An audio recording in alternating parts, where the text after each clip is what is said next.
नमो अरिहन्ताणम् नमो सिद्धाणम् नमो आयरीयाणम् नमो वज्रायाणम् नमो लोये सवसाऊढम् तज्जयति परम् ज्योतिः समम् समस्तैरनन्तपरयायै दर्पणतलेव सकला प्रतिफलति पदार्थमालिकायत्र। 1008 से मूलनायक आदिनाथ भगवान की जय। द्वासांग जिनवाणी माता की जय। आचार्य श्रेष्ठ आचार्य गुरुवर श्री 108 अमृत चंद्र स्वामी महाराज की जय। आचार्य श्रेष्ठ आचार्य गुरुवर श्री 108 विद्यासागर जी महाराज की जय। जगत पूज्य निर्यापक श्रवण मुनि पुंगव श्री 108 सुधा सागर जी महाराज की जय। समस्त मुनि संघ की जय। आलोक मुदी स्वाध्याय सुधा यूट्यूब चैनल पर आप सभी दर्शकों का एक बार पुनः हार्दिक स्वागत, हार्दिक अभिनंदन। हम सभी पूज्यवर आचार्य अमृत चंद्र स्वामी जी द्वारा विरचित श्री पुरुषार्थ सिद्धि उपाय ग्रंथ का स्वाध्याय कर रहे हैं और स्वाध्याय की इस श्रृंखला में पिछले 2 दिनों से हम रात्रि भोजन पर चर्चा कर रहे हैं। रात्रि भोजन का त्याग क्यों करना चाहिए, रात्रि भोजन में किस प्रकार से हिंसा का दोष लगता है, इन सभी प्रश्नों का समाधान आचार्य महाराज के द्वारा बड़ी खूबसूरती के साथ दिया जा रहा है। सबसे पहले इन्होंने स्पष्ट किया कि रात्रि भोजन यदि हम करते हैं तो रात्रि भोजन करने में हिंसा अनिवार्यता अर्थात जिसका निवारण नहीं किया जा सकता है ऐसी हिंसा होती ही होती है। हम कितनी भी कोशिश कर लें रात्रि भोजन में होने वाली हिंसा से नहीं बच सकते, वो अनिवार्य रूप से होगी ही होगी। इसलिए जो हिंसा से विरक्त होना चाहते हैं उनको रात्रि भोजन का त्याग कर देना चाहिए।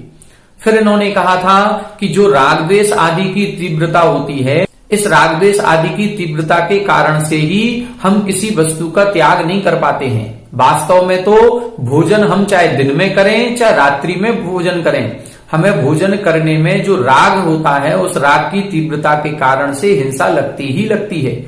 यदि हम दिन में भोजन कर रहे हैं तो भी हिंसा का दोष है, रात्रि में भोजन कर रहे हैं तो भी हिंसा का दोष है। लेकिन अंतर इतना है कि दिन में यदि हम रात्रि भोजन करते हैं तो केवल राग परिणामों का ही दोष लगता है, उसमें किसी जीवों का घात नहीं होता है, द्रव्य हिंसा उतनी ज्यादा नहीं होती है। लेकिन जब हम रात्रि भोजन करते हैं तो हमारे राग द्वेष परिणाम तो अत्यधिक होते ही होते हैं, राग द्वेष की तीव्रता तो अधिक होती ही होती है, साथ में अनेकानेक त्रस्त जीवों का, स्थावर जीवों का घात भी उसमें होता है। इसलिए रात्रि भोजन नहीं करना चाहिए। लेकिन जब आचार्य महाराज ने ये कहा कि दिन में और रात्रि में दोनों में हिंसा होती है इसलिए हमें रात्रि भोजन से बचना चाहिए, तब एक खोटी बुद्धि वाले शिष्य ने प्रश्न किया कि यदि ऐसा है तो ऐसा क्यों ना करें कि हम दिन में भोजन का त्याग करें और रात्रि में हम भोजन करें।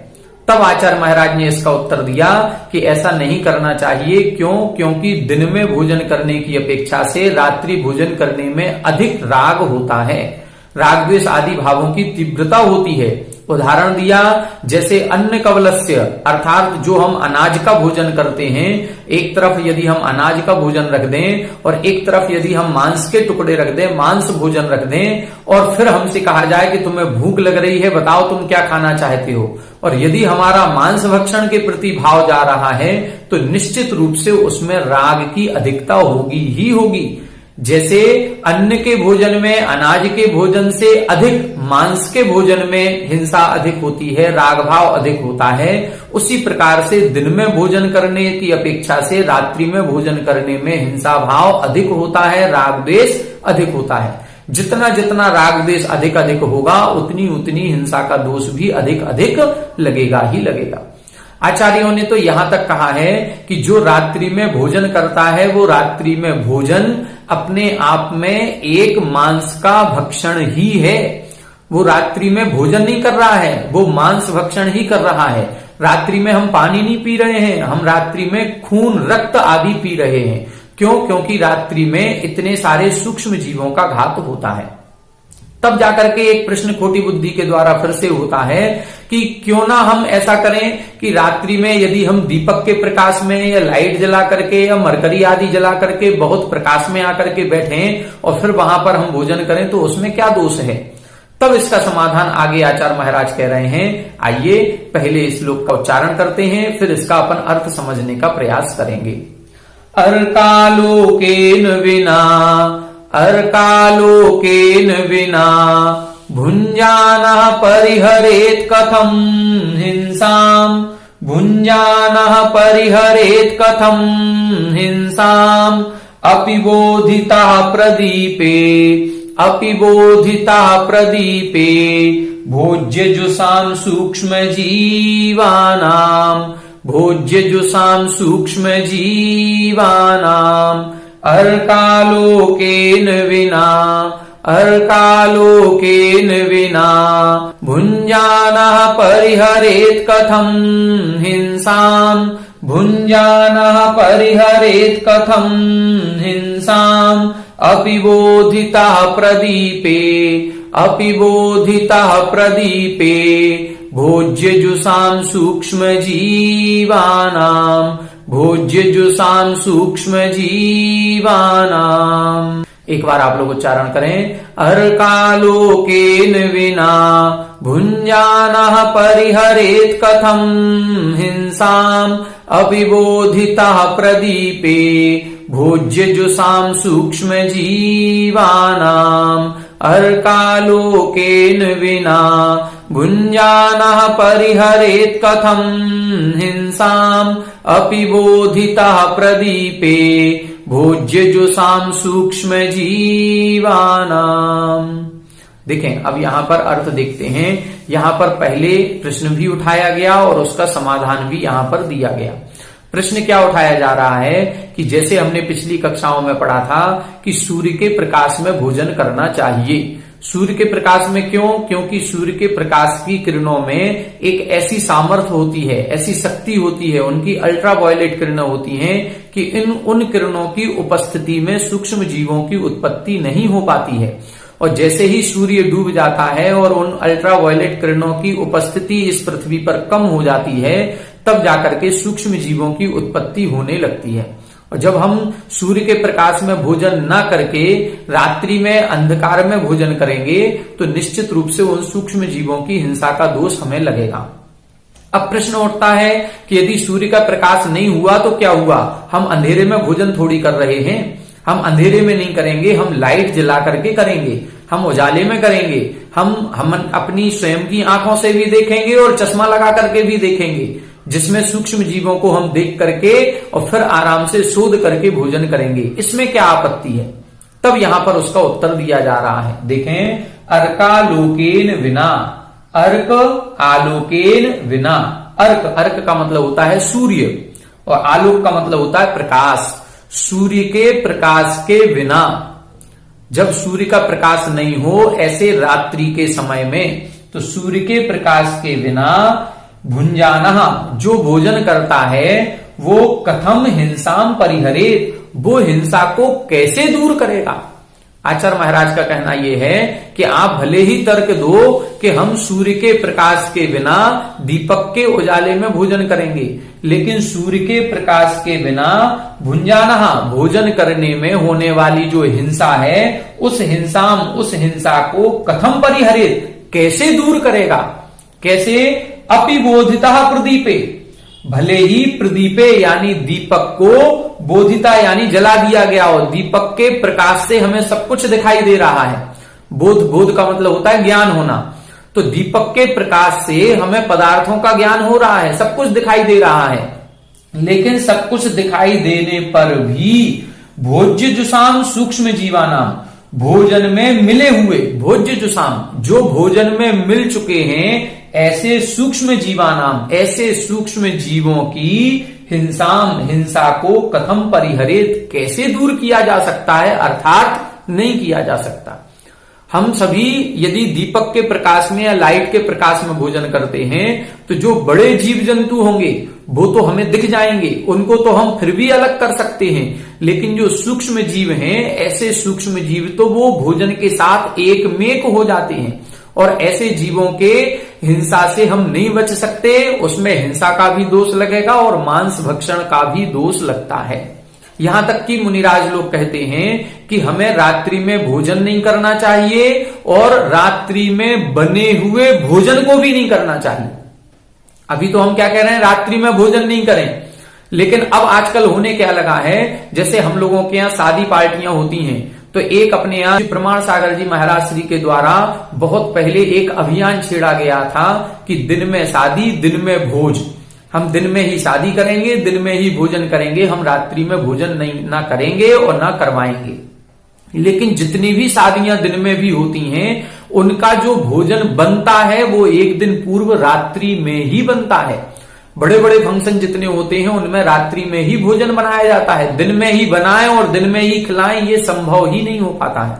और जब रात्रि में यदि हम भोजन बनाएंगे तो बनाते समय कई प्रकार के सूक्ष्म जीव उसमें आकर के मिल जाएंगे। अब ऐसे रात्रि में बने हुए भोजन को यदि हम दिन में भी कर रहे हैं तो भी हमें दोष लगेगा। तो जो व्रती होगा, जो हिंसा से बचना चाहता है, वो ना तो रात्रि में भोजन करेगा और ना रात्रि में बने हुए पदार्थों का भोजन करेगा। दूसरी बात, अभी हमारे घर पर भी पूज्य प्रभात सागर महाराज श्री का आहार हुआ था। तो हमारे घर में किचन जो ऐसी है कि थोड़ा सा अंधेरा अंधेरा सा रहता है, सूर्य का प्रकाश कम आ रहा था, तो उन्होंने उस किचन में बने हुए भोजन को अपने आहार में नहीं लिया।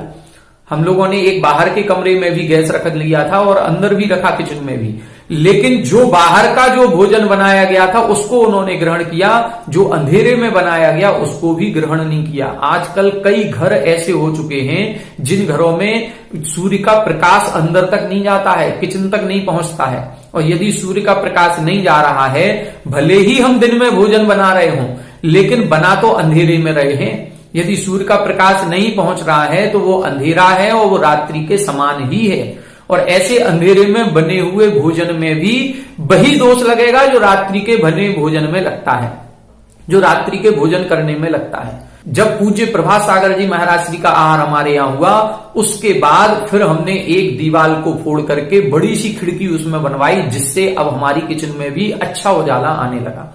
तो ऐसा हमको करना चाहिए कि किचन ऐसी जगह बने जहां पर उजाला पर्याप्त हो, जहां सूर्य के किरणों के प्रकाश पहुंच रहा हो। और अंधेरे में बने हुए भोजन को भी नहीं करें और रात्रि में बने हुए भोजन को भी नहीं करें। यदि हम रात्रि में बने हुए भोजन को कर रहे हैं जो कि लाइट में बनाया गया, आपने देखा होगा कई शादी समारोह पार्टियों में कि जहां पर ये मरकरी आदि लगा करके भोजन बनाया जाता है, रात्रि में ये जो मरकरी होती है, ये जो कृत्रिम लाइट है, ये और जीवों को आकर्षित करती है अपनी ओर। जितने कीट पतंगे हैं वो इन लाइट के चारों तरफ आकर के मंडराने लगते हैं, घूमने लगते हैं और वहीं पर आकर के वहां पर नीचे बनती हुई कढ़ाई में ही गिर जाते हैं। अब बड़े जीवों को तो वो झारे से निकाल देता है। क्या निकाल रहा है? उनकी डेड बॉडी को निकाल रहा है, जो कि डेड बॉडी उनकी चुर गई है उसी तेल में, जो कि तेल में उबल गई है, जिसका मांस, जिसका रस पूरे तेल में और उस खाद्य पदार्थ में मिल गया है।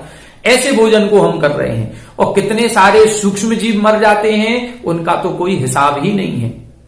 इसलिए रात्रि में बने हुए भोजन का, अंधेरे में बने हुए भोजन का, इन भोज्य पदार्थों का भी दिन में सेवन नहीं करना है और रात्रि में तो सेवन करना ही नहीं है। स्पष्ट लिख दिया, अर्कालोकेन विना, सूर्य के प्रकाश के बिना, प्रदीपे बोधता अपि, दीपक के बोध होने पर भी, दीपक के उजाला होने पर भी, लाइट आदि लगा, एक नहीं 10 लाइट एक साथ जला लें, कितना भी ज्यादा अधिक प्रकाश कर लें, लेकिन लाइट का प्रकाश सूर्य के प्रकाश का स्थान नहीं ले सकता। सूर्य के प्रकाश की किरणों में जो अल्ट्रावायलेट किरणें होती हैं, जो शक्ति सामर्थ्य है, वो लाइट के कृत्रिम प्रकाश की किरणों में आ ही नहीं सकता। वो जो लाइट का प्रकाश है, वो जो सूर्य की किरणों में शक्ति है कि सूक्ष्म जीव उत्पन्न नहीं होंगे, ये जो लाइट का प्रकाश है ये तो और अधिक जीवों को उत्पन्न कराता है। इस प्रकाश को देख करके और अधिक जीव उत्पन्न होते हैं, आकर्षित होते हैं। तो यह नाम लिख दिया, बोधिता अपि प्रदीपे, कि प्रदीप दीपक का उजाला होने पर भी भोज्य जो साम, जो भोजन में मिश्रित हो गए हैं, भोजन में मिल चुके हैं, ऐसे सूक्ष्म जीवानाम, ऐसे सूक्ष्म जीवों का हिंसाम यानी हिंसा को कथम परिहरेत, कैसे दूर करेगा? कौन? भुंजाना, भोजन करने वाला। जो रात्रि भोजन करने वाला व्यक्ति है वो सूर्य के प्रकाश के बिना, लाइट के उजाले में होने वाले जो जीव हैं, सूक्ष्म जीव उत्पन्न होते हैं, वो जब भोजन में मिल जाएंगे तो फिर उनकी हिंसा से कैसे बचेगा। अर्थात किसी भी कीमत पर नहीं बच सकता। जो रात्रि भोजन करेगा या रात्रि में बने हुए पदार्थों का भोजन दिन में भी करेगा तो भी वो हिंसा से नहीं बच सकता। इसलिए हमको प्रयास करना है कि हम शाम को सूर्यास्त के पौन घंटे पहले तक ही भोजन करें और सूर्यास्त के पौन घंटे पहले बने हुए पदार्थों का भोजन करें। सूर्योदय के अंतर मुहूर्त बाद से लेकर के सूर्यास्त के अंतर मुहूर्त पहले तक दिन माना गया है और ये भोजन करने के लिए और भोज्य पदार्थ बनाने के लिए सबसे उपयुक्त समय है, क्योंकि सूर्य की किरणों का प्रभाव इसमें आने लगता है। इसलिए सूर्योदय के अंतर मुहूर्त बाद से हम भोजन करना और बनाना प्रारंभ करें और सूर्यास्त के पहले तक ही हमको ये सब कार्य करना है। अब आजकल तो ऐसा भी देखा जाने लगा है कि जब महाराज श्री के आहार दान के लिए हम चौका लगाते हैं और महाराज श्री को 10 बजे यदि आहार के लिए उठना है और हमें बहुत सारी सामग्री बनानी है तो हम सुबह 5 बजे उठ करके बनाना शुरू कर देते हैं। ये बिल्कुल गलत है। जब तक सूर्योदय नहीं हो जाए और बल्कि सूर्योदय के अंतर मुहूर्त बाद, इसके बाद से आपको कोई भी सामग्री बनाना प्रारंभ करना चाहिए। यदि हम सूर्योदय के पूर्व से ही पानी गर्म करना शुरू कर दिया है या कुछ आइटम बनाना शुरू कर दिया है तो उसमें रात्रि भोजन का दोष लगेगा ही लगेगा। हम स्वयं रात्रि भोजन बना रहे हैं और रात्रि में बने हुए भोज्य पदार्थों को मुनिराज को खिला रहे हैं, इसमें बहुत अधिक पाप का बंध होता है। इसलिए हम कोशिश करें कि रात्रि में ना तो हम भोजन करेंगे, ना करवाएंगे और ना रात्रि में भोजन करेंगे, ना रात्रि में बने हुए पदार्थों को खाएंगे। इस प्रकार से इस श्लोक में इन्होंने स्पष्ट कर दिया कि सूर्य के प्रकाश के बिना, दीपक के प्रकाश में बने हुए पदार्थों में किसी भी प्रकार से सूक्ष्म जीवों की हिंसा से नहीं बचा जा सकता। अब एक श्लोक और देखेंगे। आचार्य महाराज रात्रि भोजन से संबंधित एक श्लोक और लिख रहे हैं, उसको देखते हैं। आइए देखें अगला श्लोक। आइए देखते हैं अब इस श्लोक में आचार्य महाराज और क्या कहना चाहते हैं। पहले उच्चारण करते हैं, फिर इसका अपन अर्थ समझते हैं। किं वा बहु प्रलपितैः, किं वा बहु प्रलपितैः रीति सिद्धं यो मनोवचन कायहि, रीति सिद्धं यो मनोवचन कायहि परिहरति रात्रिभुक्तिं, परिहरति रात्रिभुक्तिं सततमहिंसां सपालयति, सततमहिंसां सपालयति। किं वा बहु प्रलपितैः, किं वा बहु प्रलपितैः रीति सिद्धं यो मनोवचन कायहि, रीति सिद्धं यो मनोवचन कायहि परिहरति रात्रिभुक्तिं, परिहरति रात्रिभुक्तिं सततमहिंसां सपालयति, सततमहिंसां सपालयति। एक बार आप लोग उच्चारण करें। किं वा बहु प्रलपितैः रीति सिद्धं यो मनोवचन कायहि परिहरति रात्रिभुक्तिं सततमहिंसां सपालयति। किं वा बहु प्रलपितैः रीति सिद्धं यो मनोवचन कायहि परिहरति रात्रिभुक्तिं सततमहिंसां सपालयति। देखें, अभी तक आचार्य महाराज कई प्रकार से रात्रि भोजन त्याग करना चाहिए इस बात को समझा चुके हैं और कई जो खोटी दुर्बुद्धि वालों के मन में किस तरह की जिज्ञासाएं आ रही होंगी उन जिज्ञासाओं को भी स्वयं से उत्पन्न करके उनका समाधान भी दे चुके हैं। कि जो खोटी बुद्धि वाले हैं वो ये सोच रहे होंगे कि हम रात्रि में ही क्यों त्याग करें, हम तो दिन में त्याग करेंगे और रात्रि में खाएंगे। तो ऐसी जो कुर्बुद्धि के द्वारा जो जिज्ञासा की गई थी उस जिज्ञासा का भी समाधान कर दिया गया कि रात्रि में यदि हम भोजन करते हैं तो रात्रि में दिन में भोजन करने की अपेक्षा से राग अधिक होगा और जब राग अधिक होगा तो हिंसा पाप अधिक लगेगा। फिर प्रश्न किया गया कि सूर्य का प्रकाश नहीं है तो क्या हुआ, हमारे पास आज कृत्रिम लाइट है और हम बहुत उजाले के साथ भोजन कर सकते हैं। तब इन्होंने स्पष्ट कर दिया कि सूर्य के प्रकाश के बिना कितनी भी कृत्रिम लाइट हम लगा लें, कितना भी कृत्रिम उजाला हम कर लें, लेकिन जो भोजन में मिले हुए सूक्ष्म जीव हैं, उन जीवों की हिंसा से किसी भी प्रकार से नहीं बचा जा सकता। अब यहां पर कह रहे हैं किंबा बहु प्रलपित ही, किंबा बहु प्रलपित ही, बहुत प्रलाप करने से क्या, मतलब जब हम किसी बच्चे को बार बार समझाते हैं और वो बहस किए जा रहा है, बहस किए जा रहा है, तब हम उससे कहते हैं अब बहस मत करो, बिल्कुल अब हमारी बात सुनो। तब ऐसे ही आचार्य कह रहे हैं, जब अपने उस खोटी बुद्धि वाले शिष्य की जिज्ञासाओं का, कुतर्कों का समाधान दे दिया, अब यहां कह रहे हैं किंबा बहु प्रलपित ही, बहुत बकवास करने से कोई मतलब नहीं।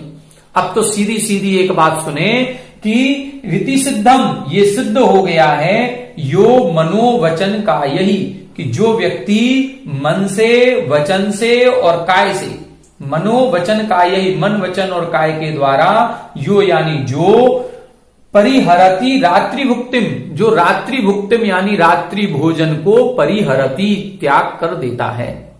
बहुत बकवास करने से, बहुत प्रलाप करने से या बहुत कुछ कहने से अब कोई फायदा नहीं। अब तो ये बात सिद्ध हो गई है कि जो व्यक्ति मन वचन और काय से रात्रि भोजन को छोड़ देता है, सा यानी वह, सततम यानी निरंतर ही, अहिंसाम पालयति, वो निरंतर ही अहिंसा के मार्ग पर चल रहा है, उसको हिंसा का कुछ भी दोष नहीं लग रहा है। किसको, जो मन वचन और काय के द्वारा रात्रि भोजन का त्याग किए हुए हैं। आप सभी को पता होगा कि रात्रि भोजन त्याग ये सामान्य से तो एक नियम है, और यदि देखा जाए तो रात्रि भोजन त्याग एक अणुव्रत भी है। और यदि आगे बढ़े तो देखो, आपने 11 प्रतिमाओं को पढ़ा होगा, उन 11 प्रतिमाओं में पहली प्रतिमा दर्शन प्रतिमा, फिर व्रत प्रतिमा। व्रत प्रतिमा में 12 व्रत हो जाते हैं। 12 व्रत हो जाने के बाद भी तीसरी सामायिक, चौथी प्रोषद, 5वीं सचित्त त्याग और 6वीं प्रतिमा आती है। उस 6वीं प्रतिमा का नाम है रात्रि भोजन त्याग प्रतिमा। अब प्रश्न उठता है कि जब दूसरी प्रतिमा में व्रत हो गए हैं, 12 व्रत हो गए हैं, उसने त्रस हिंसा का त्याग कर दिया है, तो फिर रात्रि भोजन त्याग प्रतिमा रखने की क्या आवश्यकता है? फिर 6वीं प्रतिमा बनाने की क्या आवश्यकता? क्या ऐसा व्यक्ति रात्रि में भोजन करेगा? तब उधर उसका समाधान दिया गया कि रात्रि भोजन त्याग प्रतिमा में मन वचन और काय, कृत, कारित और अनुमोदना, इन तीनों प्रकार से, मतलब 9 कोटियों से रात्रि भोजन का त्याग करना आवश्यक है। 9 कोटियों से, ना तो हम रात्रि भोजन करेंगे, ना रात्रि भोजन कराएंगे, और ना रात्रि भोजन करने की अनुमोदना करेंगे, ना मन से, ना वचन से, ना काय से।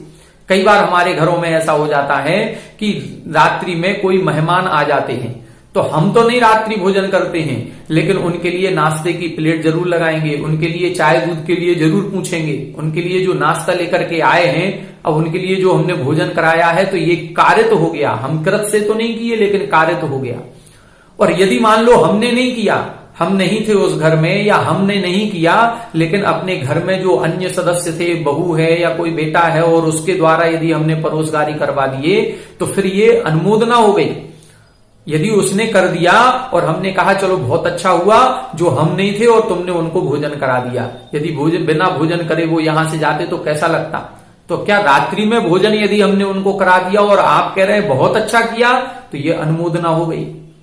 जो प्रतिमाधारी होते हैं, जो 6वीं प्रतिमा वाला होता है, वो व्यक्ति रात्रि में पानी की भी नहीं पूछेगा।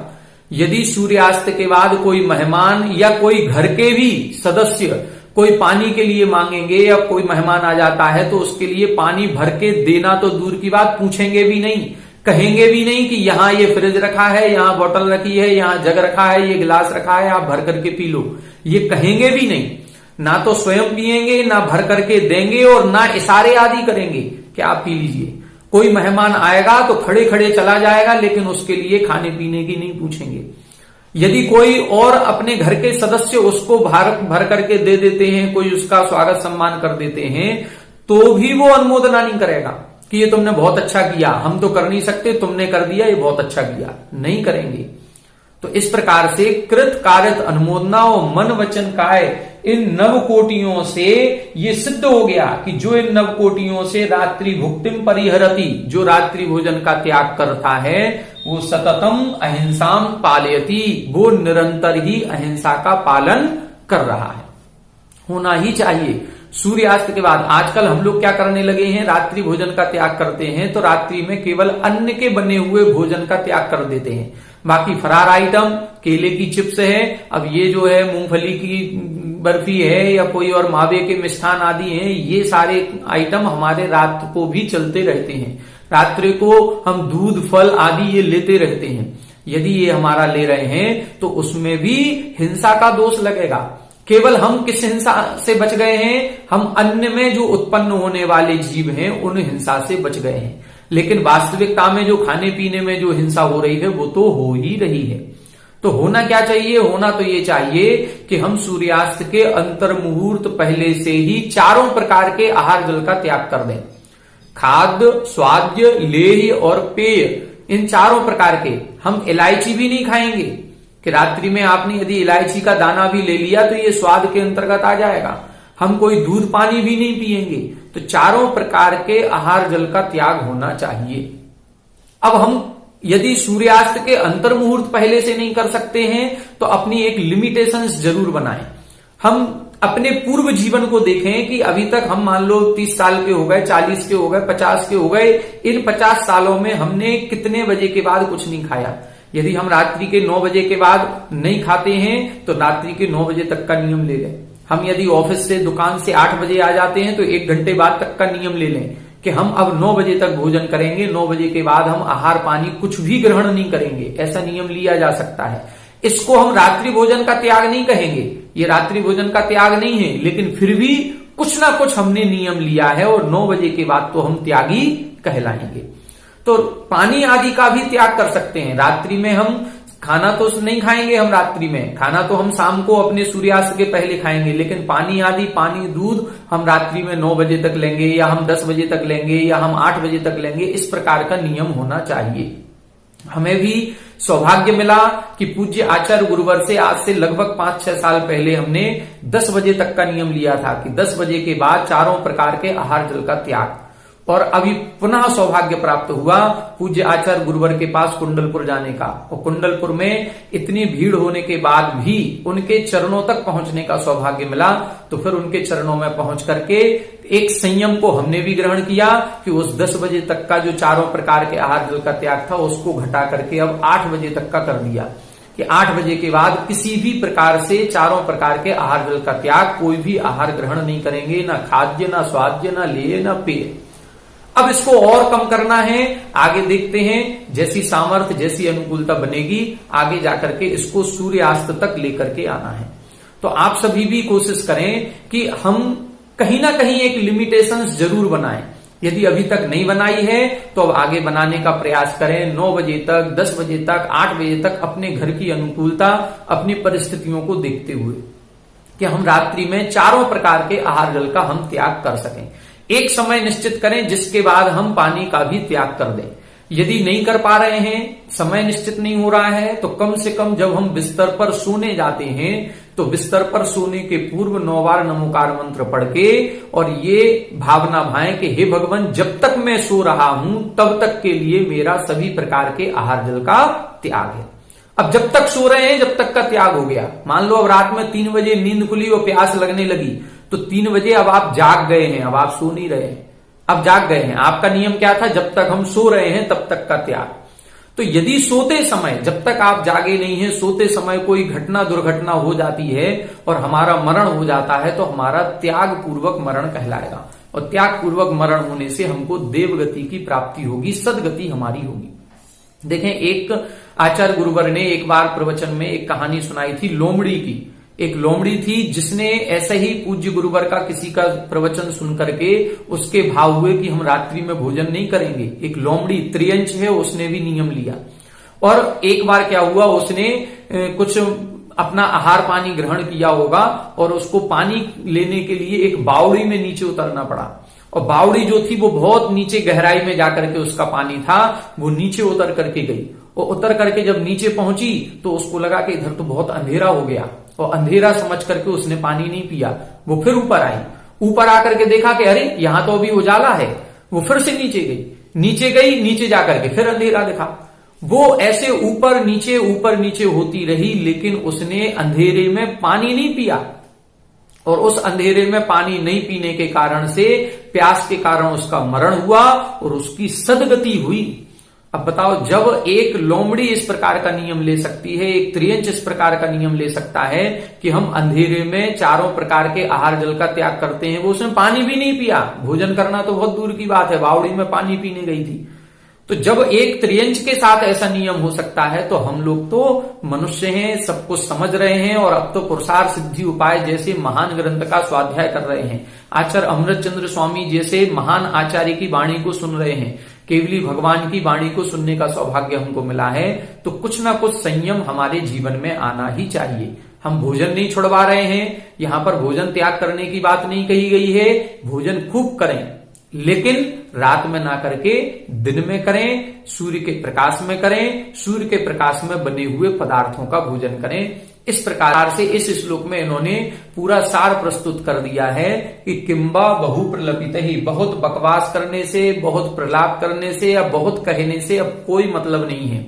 बस ये सिद्ध हो गया, इति सिद्धम, ये सिद्ध हो गया है कि यो मन वचन काय ही, जो मन से, वचन से और काय से रात्रि भुक्तिम परिहरति, जो रात्रि भोजन का त्याग कर देता है, वो सतत अहिंसाम स पालयति, सा यानी वह निरंतर ही अहिंसा का पालन करता है, मतलब अहिंसा के मार्ग पर चलने वाला होता है। तो इस प्रकार से आचार्य महाराज के द्वारा रात्रि भोजन से संबंधित 6 श्लोक लिखे गए, जिनको हमने विगत 2 दिनों से और एक आज की कक्षा 3 कक्षाओं में इनको विस्तार से समझा। और इन श्लोकों को पढ़ने का फल तभी होगा जब हम इन श्लोकों को पढ़ने के बाद कुछ ना कुछ रात्रि भोजन से संबंधित त्याग नियम अवश्य लें। चाहे यदि अभी तक हम रात्रि में भोजन करते थे तो रात्रि भोजन का त्याग कर दें, यदि हम रात्रि में भोजन नहीं करते थे और पानी, दूध, फल आदि लेते थे तो उनकी टाइम की लिमिटेशन बना लें। यदि लिमिटेशन पहले से बनी हुई है तो उसको आधा 1 घंटे और पहले कर लें। किसी ना किसी प्रकार से हमारा संयम नियम होना ही चाहिए। क्यों? क्योंकि हमें भी अहिंसा के मार्ग पर आगे बढ़ना है और अपनी आत्मा का कल्याण करना है। तो आज की कक्षा में इतना ही, यही भावना के साथ कि हम सभी अहिंसा के मार्ग पर निरंतर बढ़ते रहें, अपनी आत्मा का कल्याण कर सकें, इसी भावना के साथ आज की कक्षा को विराम यहीं देते हैं। आगे की कक्षा में आगे के श्लोकों को समझेंगे। आप सभी हमारे साथ बने रहें। सभी को जय जय।